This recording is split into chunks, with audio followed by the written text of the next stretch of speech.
Hello students, welcome back to my channel Knowledge Point. In this video we are going to study biology cell, the structure and a functional unit of life part 3. In this video we are going to study the topics with this written in this slide. Functions of different cell organelles. Number 1, endoplasmic reticulum. Number 2, ribosomes. Number 3, Golgi apparatus, mitochondria and centrosomes and lysosomes. Previous video we have already studied the functions of some organelles related to the cells. So in this video we are going to study these cell organelles briefly. मैं थोड़ा हिंदी में बोलूँगी, मैं थोड़ा English में भी translate करूँगी इस वीडियो को. So let's start students. Number 1, functions of cell organelles. The topic of this lecture is the functions of cell organelles. मतलब यहाँ पे हम लोग सारे फंक्शंस पढ़ेंगे, मतलब किस सेल ऑर्गेनल्स के फंक्शंस पढ़ेंगे by one, line to line. तो पहला सेल ऑर्गेनल यहाँ पे है हमारा एंडोप्लाज्मिक रेटिकुलम. आप लोग इस वीडियो में इस वीडियो में देख रहे होंगे एक सेल स्ट्रक्चर बना हुआ है, उसमें सारे सेल ऑर्गेनल्स बने हुए हैं. पहला लिखा है सेल मेम्ब्रेन, एंडोप्लाज्मिक रेटिकुलम. बस इसमें हम लोग क्या पढ़ रहे हैं अभी, पहला टॉपिक हम लोग क्या पढ़ रहे हैं, पहले सेल ऑर्गेनल हम लोग क्या पढ़ रहे हैं, एंडोप्लाज्मिक रेटिकुलम पढ़ रहे हैं.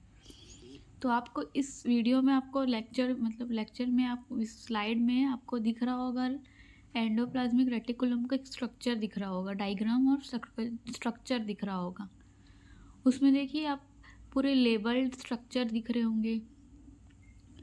लेबल्ड में लिखा न्यूक्लियस बना है, स्मूथ एंडोप्लाज्मिक रेटिकुलम बना है, राइबोसोम्स बने हैं, रफ एंडोप्लाज्मिक रेटिकुलम्स बने हैं. ये आपको दिख रहा होगा ना. ये क्या है बेटा, स्ट्रक्चर है एंडोप्लाज्मिक रेटिकुलम का. ओके, सो हम लोग अब जानते हैं कि एंडोप्लाज्मिक रेटिकुलम का स्ट्रक्चर कैसा है और उसका फंक्शंस कैसा है. तो एंडोप्लाज्मिक रेटिकुलम और ER is an interconnected network of a membranous structures like tubules, 50% of vesicles and cisternae. Cisternae are the flattened disc-like membranous structures. Tubules are tubular in shape, while vesicles are sac-like structures. Endoplasmic क्या होता है बेटा, endoplasmic एक interconnected network है. मतलब network हम लोग समझते हैं ना, ऐसे किसी भी चीज़ को क्या करता है, वो कनेक्ट करता है, मतलब जोड़ता है किसी भी. ये क्या करता है, एक इंटरकनेक्टेड स्ट्रक्चर है, मतलब ये एक दूसरे को जोड़ता है. कुछ ऑर्गेनल्स को एक दूसरे से वो क्या करता है, जोड़ता है.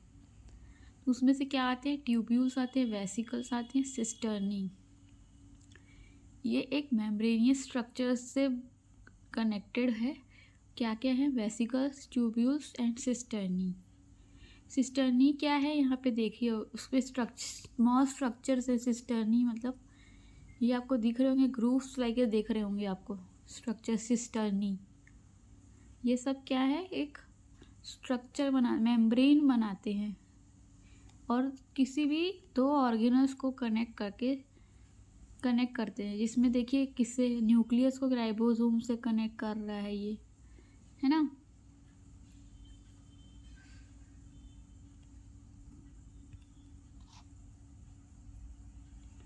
तो इसमें देखिए tubules are tubular in shape while vesicles are sac like structures. Tubules जो होते हैं ना वो ट्यूब फॉर्म के होते हैं, उसका शेप कैसा होता है, ट्यूब जैसा होता है. और सिस्टर्नी कैसे होते हैं, फ्लैट होते हैं, जो स्ट्रक्चर एक मेम्ब्रेन बनाते हैं अराउंड. जैसे यहाँ पे देखिए न्यूक्लियस के अराउंड वो मेम्ब्रेन बना रहा है ना, tube like membrane structure, disc like flat disc structure बना रहा होगा. यहाँ पे दिख रहा है ना आपको. तो देखिए आगे क्या लिखा है, vesicles are sac like structures. और वेसिकल्स कैसे होते हैं, सैक जैसे होते हैं, मतलब वो सैक लाइक होते हैं ना. उसका मैं हिंदी वर्ड नहीं जानती, आप गूगल कर सकते हैं. There are two types of endoplasmic reticulum, namely smooth endoplasmic reticulum SER and rough endoplasmic reticulum RER. When ribosomes get attached to the surface of smooth endoplasmic reticulum, it becomes rough endoplasmic reticulum. अब endoplasmic भी दो types के मिलते हैं, पाए जाते हैं sales में. वो क्या क्या होते हैं? एक होता है स्मूथ, होता है स्मूथ एंडोप्लाज्मिक रेटिकुलम. दूसरा क्या होता है? Rough endoplasmic reticulum. Rough endoplasmic तब बनता है जब ना उसमें राइबोसोम्स क्या हो जाते हैं, उनकी सरफेस स्मूथ सरफेस पे क्या होती है, वो अटैच हो जाती है, तो उसको हम लोग क्या बोलते हैं? Rough endoplasmic reticulum. यहाँ पे देखिए, स्ट्रक्चर पे देखिए आप, इसमें देख रहे होंगे आप जो स्ट्रक्चर है ना एंडोप्लाज्मिक रेटिकुलम का, उसमें क्या कर दिया है, अगर उसमें राइबोसोम जाके अटैच हो गया तो वो क्या हो जाएगा बेटा? रफ हो जाएगा, रफ एंडोप्लाज्मिक रेटिकुलम. उस टाइप के एंडोप्लाज्मिक रेटिकुलम का क्या बोलेंगे हम लोग? रफ एंडोप्लाज्मिक रेटिकुलम बोलेंगे. ओके, तो अब हम लोग क्या देखते हैं? फंक्शंस देखते हैं एंडोप्लाज्मिक रेटिकुलम की. अब मेन काम क्या है एंडोप्लाज्मिक रेटिकुलम का सेल में, उसको हम लोग पढ़ेंगे. तो इसमें यहाँ पे देखिए पहला पॉइंट क्या लिखा? To help in protein and lipid synthesis. Second, to provide internal support to the cells. Third, to provide transportation pathways within the sales.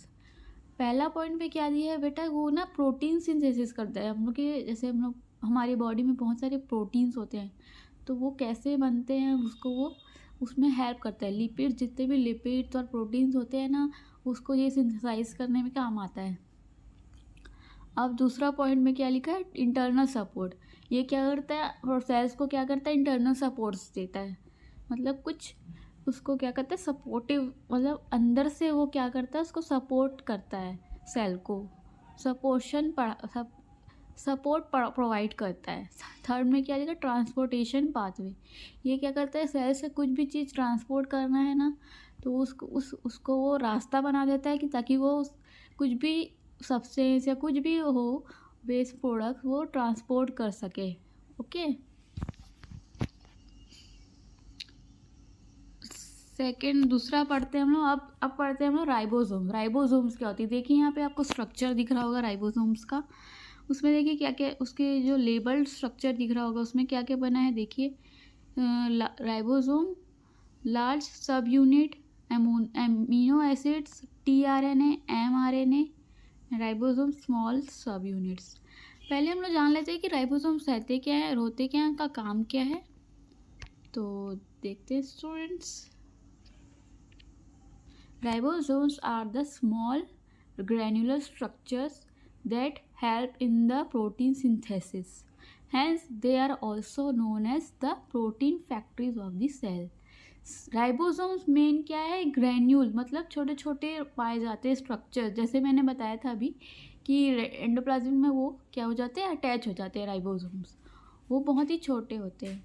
उनका मेन फंक्शन क्या है? प्रोटीन सिंथेसिस करना, मतलब प्रोटीन बनाना है ना, उसको सिंथेसाइज करना. उसको हम लोग सेल्स, इसको क्या बोलते हैं? Protein factory of the cells भी बोलते हैं राइबोसोम्स को. ओके, ये स्ट्रक्चर आप लोग याद कर लीजिए, ये एग्ज़ाम पे आता ही है.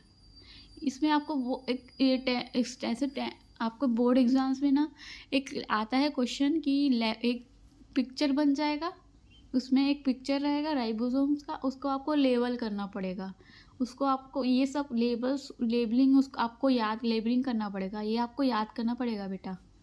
और ये पूछ देगा कि मतलब function, what is the function of ribosome. ये क्वेश्चन रहेगा, उसमें लेबल करना रहेगा, क्वेश्चन रहेगा, और उसको बोलते क्या है ना, उसका कॉमन नेम क्या है, उसको निक नेम क्या दिया है, ऐसा भी बोल सकता है. ओके, अब हम लोग पढ़ते हैं गोल्गी अपैरेटस. देखिए यहाँ पे आपको स्ट्रक्चर दिख रहा होगा, गोल्गी अपैरेटस का लेबल स्ट्रक्चर दिख रहा होगा. कैसा दिख रहा है? ये कैसा दिख रहा है आपको? ट्यूब्यूल्स में दिख रहा है ना, बैग्स टाइप का दिख रहा होगा. Okay, Golgi apparatus have the membrane-bounded sac-like structures called cisternae and some small vesicles. They are arranged parallel to each other in stacks They are discovered by the Camillo Golgi in 1898. Golgi body is usually composed of 5 to 8 cisternae in a stacks. देखिए इसमें कैसा है, cisternae क्या है ये, मतलब एक के ऊपर एक सिस्टर्नी जो है, ग्रूव्स जो बने हुए हैं ना उस ये कैसे बने हुए हैं, एक स्टेक्स के फॉर्म में पड़े हुए, पैरेलल, एक दूसरे से पैरेलल, मतलब अरेंज हुए हैं। और ये क्या बना रहे हैं, एक मेम्ब्रेन बना रहे हैं, मेम्ब्रेन पूरा स्ट्रक्चर बना रहे हैं। ओके, तो इसको डिस्कवर किसने किया था बेटा, 1898 में, किसने, कैमिलो गोल्गी। ये भी आपको पूछ देगा वन वर्ड आंसर में, who discover the Golgi apparatus, तो आपको क्या लिखना है, कैमिलो गोल्गी। ओके, कितने कंपोज कितने स्टेट्स में बने हैं, 5 to 8 सिस्टर्नी से बन के क्या बन रहा है, ये एक स्टेक फॉर्म कर रहा है। ओके, अब फंक्शंस पढ़ते हैं, फंक्शंस ऑफ गोल्गी apparatus, इसका मेन काम क्या है सेल्स में। ओके, पहला पॉइंट दिया है यहाँ पे, it involves the transport of lipids in cells. Second, it involves the formation of lysosome. It is involve in the synthesis of cell wall in the plant cells. Fourth, it is involve in the modification, sorting and packaging of proteins. इसका main काम क्या है, पहला point देखिए यहाँ पे क्या लिखा है, ट्रांसपोर्ट ऑफ लिपिड्स, मतलब लिपिड्स का ट्रांसफर कराना ना, सेल में जितने भी लिपिड्स हैं उसको क्या करता है, ये ट्रांसपोर्ट करता है। अब लाइसोसोम के फॉर्मेशन में भी ये काम आता है, ये मेन काम है इसका, लाइसोसोम्स, वो आगे हम लोग पढ़ेंगे क्या होता है लाइसोसोम्स भी, लेकिन इसका मेन काम दूसरा भी क्या होता है, फॉर्मेशन ऑफ लाइसोसोम्स। और ये सेल वॉल के सिंथेसाइज में, मतलब सेल वॉल बनाने के काम भी आता है ये। प्लांट सेल्स में सेल वॉल्स आपने देखे होंगे, उसमें सेल वॉल्स किससे मतलब कैसे बनते हैं, इसमें इन्वॉल्व सिंथेसाइज कैसे होते हैं, गोल्गी apparatus उसमें इन्वॉल्व होता है। अब क्या है, modification and sorting and packaging of protein के पैकेजिंग और मॉडिफाइड करने, उसको चेंजेस लाने में, उसको सॉर्ट करने में क्या काम आता है, गोल्गी apparatus उसको काम आता है। Okay, the Golgi apparatus present in the plant cells are called dactyosomes. They are small, unconnected and more in number as compared to the animal cells. Golgi apparatus जब प्लांट में पाए जाते हैं तो उसको क्या बोलते हैं हम लोग, डैक्टायोसोम्स। अगर दे आर, वो बहुत छोटे होते हैं और क्या, अनकनेक्टेड होते हैं, मतलब and more in number as compare to the animal cells. वो ना जैसे कनेक्टेड नहीं, एक दूसरे से कनेक्ट नहीं होते, वो क्या होते हैं, बहुत स्मॉल होते हैं प्लांट सेल्स में, और बहुत ही छोटे पाए जाते हैं, और बहुत सारे नंबर मतलब बहुत सारे पाए जाते हैं एज कम्पेयर, जितने एनिमल सेल्स में होते हैं उससे कम ही पाए जाते हैं प्लांट सेल्स में। ओके, अब आता है माइटोकॉन्ड्रिया, ये बहुत इंपॉर्टेंट है बेटा, माइटोकॉन्ड्रिया आपको पढ़ना ही है। देखिए यहाँ पे आप एक लेवल स्ट्रक्चर दिख रहा होगा माइटोकॉन्ड्रिया का। अब पढ़ते हैं हम, माइटोकॉन्ड्रिया होता क्या है। जय, mitochondria is a membrane enclose organelle found in eukaryotic cells. Mitochondria are responsible for the production of most of the energy in cells. Therefore, mitochondria are also called as the powerhouse of the cells. A mitochondria is composed of the two lipid membranes enclosing the matrix. माइक्रोकॉन्ड्रिया क्या होता है, mitochondria एक membrane enclose structure होता है, उसके आजू बाजू क्या होते हैं, मेम्ब्रेन होते हैं, जो कि सिर्फ यूकैरियोटिक सेल्स में पाए जाते हैं। इनका मेन फंक्शन, मेन काम क्या है, प्रोडक्शन, एनर्जी को निर्माण, मतलब एनर्जी प्रोडक्ट करना, मतलब जैसे हमारे शरीर में क्या होता है, एनर्जी की ज़रूरत होती है ना, वैसे सेल्स को भी एनर्जी की ज़रूरत होती है ताकि कुछ भी चीज़ वो सिंथेसाइज कर सके, कुछ भी चीज़ वो बता सके। हम लोग एनर्जी किस फॉर्म में लेते हैं, एटीपी के फॉर्म में लेते हैं, तो सेल्स भी एटीपी के फॉर्म में वही प्रोड्यूस करता है एनर्जी को, किसके कारण हम लोग माइटोकॉन्ड्रिया को क्या बोलते हैं, power house of the cell, मतलब जब वो प्रोडक्शन ऑफ एनर्जी करता है इसीलिए हम लोग उसको क्या बोलते हैं, power house of the cell. ये दो लिपिड मेम्ब्रेन से एनक्लोज रहते हैं ना। Okay, the inner membrane gets folded to form numerous cristae. Cristae are the main site for ATP production. Mitochondrial matrix contain mitochondrial DNA and ribosomes. इसके अंदर क्या पाते हैं, एक फोल्ड लाइक का स्ट्रक्चर होते हैं सृष्टि जैसे, जिसमें हमने राइबोसोम्स में भी, गोल्गी में भी देखा था और एंडोप्लाज्मिक रेटिकुलम में देखा। ये मेन साइट होते हैं एटीपी प्रोडक्शंस के लिए। और माइटोकॉन्ड्रिया के जो मैट्रिक्स रहती है उसमें क्या क्या पाया जाती है, डीएनए भी पाई जाती है और राइबोसोम्स भी पाए जाते हैं। ओके, नेक्स्ट हम लोग देखते हैं main functions of the mitochondria. पहला लिखा है they produce energy required for cells in the form of the ATP. ये क्या करते हैं, पहले एनर्जी प्रोड्यूस करते हैं सेल्स के लिए एटीपी के फॉर्म में। दूसरा क्या है, they also regulate the free calcium ion concentration in the cytosol. ये रेगुलेशन मतलब इधर उधर उसको रेगुलेट मतलब पहुंचाते हैं, कैल्शियम आयन को वो कॉन्सेंट्रेट करते हैं ना बॉडी में। दे पार्टिसिपेट इन एपोप्टोसिस और प्रोग्राम सेल डेथ। ये मतलब सेल डेथ में भी पार्टिसिपेट करते हैं।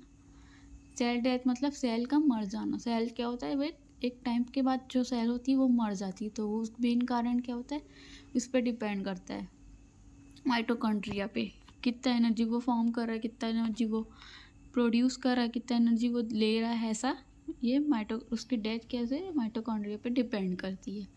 अब आता है लाइसोसोम्स। लाइसोसोम्स देखिए यहाँ पे स्ट्रक्चर, इसमें उसका भी स्ट्रक्चर दिया है, एक लिपिड लेयर से फॉर्म है, वो पूरा मेम्ब्रेन स्ट्रक्चर है ना। यहाँ पे देखिए उसके अंदर मैट्रिक्स पाए गए हैं, एंजाइम्स होते हैं उसके अंदर बहुत सारे। अब लाइसोसोम्स क्या होते हैं, लाइसोसोम्स भी क्या होते हैं, लाइसोसोम्स आर द मेन bounded membrane bound vesicles which contain digestive enzymes. They digest a variety of substances include worn out organelles, food particles, various viruses and bacteria. They are also known as suicide bags of cells as they burst out and release hydrolytic enzymes in the cytosol cause destruction of the damage of injured cells. ये बहुत important, इसको ध्यान से पढ़िए। Lysosomes क्या होते हैं, वो भी क्या होते हैं, एक मेम्ब्रेन लाइक का वेसिकल्स होते हैं ना। उनका काम उसके अंदर क्या पाए जाते हैं, बहुत सारे डाइजेस्टिव एंजाइम्स पाए जाते हैं। वो क्या करते हैं, कुछ सब्सटेंस को वो क्या करते हैं, डाइजेस्ट करते हैं, जितने भी ऑर्गेनल्स मतलब जैसे कि फूड पार्टिकल्स हो गया, वायरसेस होगा और बैक्टीरिया होगा, उसको हम लोग क्या बोलते हैं, सुसाइड बैग्स भी बोलते हैं। क्योंकि क्या करते हैं ये, इसको बहुत अच्छे से पढ़िए। ये क्या होता है, सुसाइड बैग क्या करते हैं, ये कुछ एंजाइम्स होते हैं और क्या करते हैं, वो सेल्स को बर्स्ट कर देते हैं, जितने भी फूड पार्टिकल्स वो इंटेक करेगा और वो बर्स्ट कर देता है पूरा सेल को। मतलब सुसाइड मतलब ये एक टाइप का सुसाइड ही हुआ कि वो पूरे सेल्स को खा जाता है पूरा। मतलब उसके क्या हो, इसके कारण क्या हो जाता है, पूरा सेल ही डिस्ट्रक्ट हो जाता है, मतलब डैमेज हो जाता है पूरे सेल्स को ही वो खा जाता है। ये पूरा मतलब नाश कर देता है ये पूरे बॉडी के सेल्स जितने भी हैं। ओके, इसलिए उसको सुसाइडल बैग बोला गया है। ओके, अब फंक्शंस देखते हैं। Functions, they digest micromolecules by phagocytosis, so they provide protection to the cells against foreign substances. They also take part in auto cell lysis. हाँ, तो लाइसोसोम्स का मेन काम क्या है, वो जितने भी माइक्रोमोलिक्यूल्स होते हैं उसको क्या करता है, वो डाइजेस्ट करता है। जिस प्रोसेस को हम लोग क्या बोलते हैं, फाइगोसाइटोसिस। फाइगोसाइटोसिस में क्या होता है, एक सेल दूसरे सेल से क्या होते हैं, वो कनेक्टेड होते हैं ना। कोई भी मतलब सेल्स क्या करता है, बाहर की चीज़ें क्या करता है, वो इनटेक करता है। इस प्रोसेस को हम लोग क्या बोलते हैं, फैगोसाइटोसिस, जो कि क्या प्रोवाइड करता है, सेल को प्रोटेक्शन देता है। जितने भी फॉरेन सब्सटेंस आ रहे हैं उससे क्या करता है, मतलब बाहरी जो पदार्थ या सब्सटेंस आ रहे हैं उससे वो प्रोवाइड करता है। दूसरा क्या लिखा है, ये ऑटोसेलिसिस में भी पार्ट करता है ये, मतलब उसमें भी take part in the autolysis. ये भी प्रोसेस है ऑटोलिसिस, मतलब एक से मतलब सेल क्या होते हैं, वो टुकड़ा हो जाते हैं। लाइसिस मतलब दो डिवाइड हो जाते हैं सेल्स अपने आप। इसमें भी ये लाइसोसोम्स पार्ट करता है। ओके, अब आता है सेंट्रोसोम। व्हाट इज सेंट्रोसोम्स, देखिए यहाँ पे स्ट्रक्चर होगा, क्यूब लाइक का स्ट्रक्चर होगा, microtubules, centrioles, centrosome matrix. Okay, Centrosomes is found exclusively in animal cells. It lies very close to the nucleus. It contains two cylindrical structures called centrioles.